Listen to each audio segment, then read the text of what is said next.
हिमाचल का बुरा हाल है। हिमाचल प्रदेश के कुल्लू में ब्यास, पार्वती और अन्य नदियां उफान पर हैं और इसका बहुत बड़ा असर जनजीवन पर पड़ा है।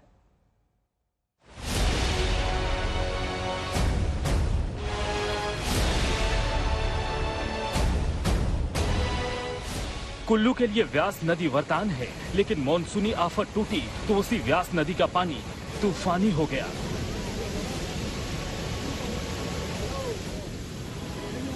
कुल्लू का कोना कोना अभी बर्बादी की गवाही दे रहा है। कहीं व्यास नदी में हाहाकार है तो कहीं बाढ़ जैसे हालात हैं। कुछ जगहों पर जिंदगी फंसी है तो कहीं से लोगों की जान बचाने की तस्वीरें सामने आई हैं। नदी में अचानक उफान आया तो एक जगह 9 लोग नदी के किनारे फंस गए। इन सबको रस्सी के सहारे रेस्क्यू किया गया। एनडीआरएफ के जवान इनके लिए देवदूत साबित हुए। कुल्लू की ये तस्वीरें देखिए। मकान चारों तरफ से पानी से घिरा है। नदी की लहरें तांडव कर रही हैं और एनडीआरएफ के जवान घर में फंसे लोगों को निकालने में लगे हैं। एक एक करके 9 लोगों को सुरक्षित निकाल लिया गया। व्यास नदी कुल्लू में किस तरह खौफ की नदी बन गई है, वो इन तस्वीरों को आप देख सकते हैं। भारी भरकम ट्रक नदी के उफान में बह रहा है। सोचिए, जब ट्रक का ये हाल हो तो आम इंसान की हालत कैसी होगी। कुल्लू में बीते 3 दिनों से बारिश हो रही है। इस वजह से वहां सभी नदी नाले उफान पर हैं। एक दिन पहले पहाड़ों से उतरे बारिश के पानी ने रिहायशी इलाकों में खतरा बढ़ा दिया। ये लहरें डराने वाली हैं। एक कार इस सैलाब में समा गई। जिस रफ्तार से पानी बह रही थी, उसी रफ्तार के साथ कार भी नजरों से गायब हो गई। तूफानी लहरों ने पूरे इलाके को आगाह कर दिया। अब वहां हालात ऐसे हैं कि प्रशासन ने कुल्लू से मनाली तक जाने वाली गाड़ियों पर रोक लगा दी है। कुल्लू से होकर बहने वाली 2 नदियां व्यास और पार्वती खतरे के निशान से ऊपर बह रही हैं। कुल्लू से मनाली के बीच NH 3-4 जगहों पर पूरी तरह बह चुका है। बिजली सप्लाई चरमरा गई है। हादसे अब जानलेवा हैं। एक महिला की जान जाने की भी खबर है।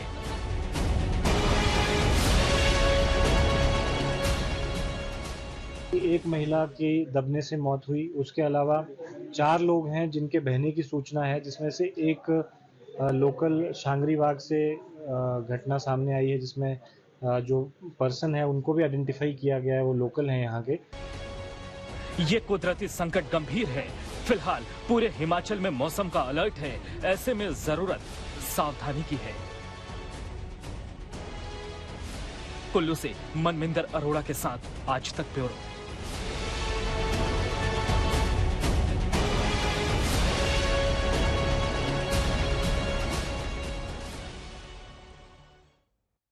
पानी का रौद्र रूप डरा रहा है। हिमाचल प्रदेश हो, पंजाब हो, दिल्ली हो, विभिन्न राज्यों में संकट खत्म नहीं हो रहा। लगातार तबाही के बीच मौसम विभाग आगाह कर रहा है, लोगों को सावधानी बरतने की नसीहत दे रहा है। आप भी बहुत जरूरी ना हो तो घर से बाहर ना निकले। लेकिन आपके मस्तिष्क में ये प्रश्न जरूर आ रहा होगा कि आखिर इस बार इतनी भयानक, इतनी खतरनाक बारिश का कारण क्या है। तो इस रिपोर्ट के द्वारा हम आपको भीषण बारिश का आइए कारण बताते हैं।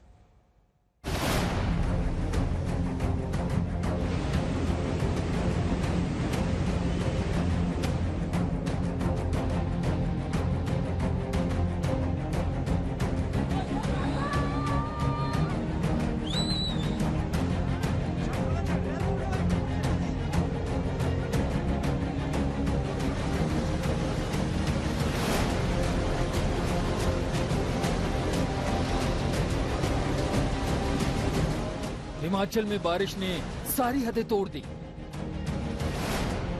पंजाब में मानसून सारे रिकॉर्ड ध्वस्त कर रहा है।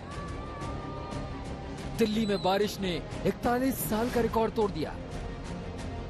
कुछ आंकड़ों पर गौर कीजिए। दिल्ली को रविवार में सामान्य से 49 मिलीमीटर ज्यादा बारिश हुई। दिल्ली में रविवार को भारी बारिश ने 41 साल पुराना रिकॉर्ड तोड़ दिया। पूरे उत्तर पश्चिम भारत में सामान्य से 59% ज्यादा बारिश हुई है। देश भर में 9 जुलाई तक सामान्य से 2 मिलीमीटर ज्यादा बारिश हो चुकी है। 8 और 9 जुलाई के जो 24 घंटे थे उन 24 घंटों में 153 mm बारिश हुई है, 153 mm बारिश हुई है। 40 साल में, ये दिल्ली का अब मैं डेटा दे रहा हूं, बाकी स्टेट्स का नहीं दे रहा। 40 साल में इतनी बारिश पहली बार 40 साल के बाद हुई है। सोचने और समझने वाली बात यह है कि आखिर इतनी भारी बारिश की वजह क्या है, मौसम के इस बिगड़े मिजाज की वजह क्या है, कुदरत के इस बेकाबू क्रोध का कारण क्या है। भारतीय मौसम विभाग इसकी वजह बता रहे हैं।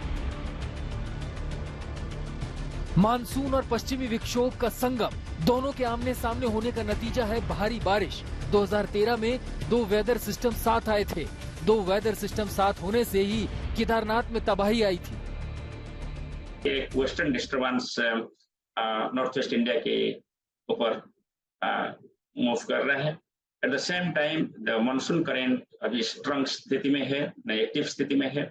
सो ये दोनों तरीके का जो विंड आते हैं, वेस्टर्न डिस्टर्बेंस से वेस्टर्ली विंड्स आते हैं और मानसून से जो ईस्टर्ली विंड्स बंगाल से आते हैं, ये दोनों का कॉन्फ्लुएंस हो रहा है हिमाचल प्रदेश उत्तराखंड एरिया में।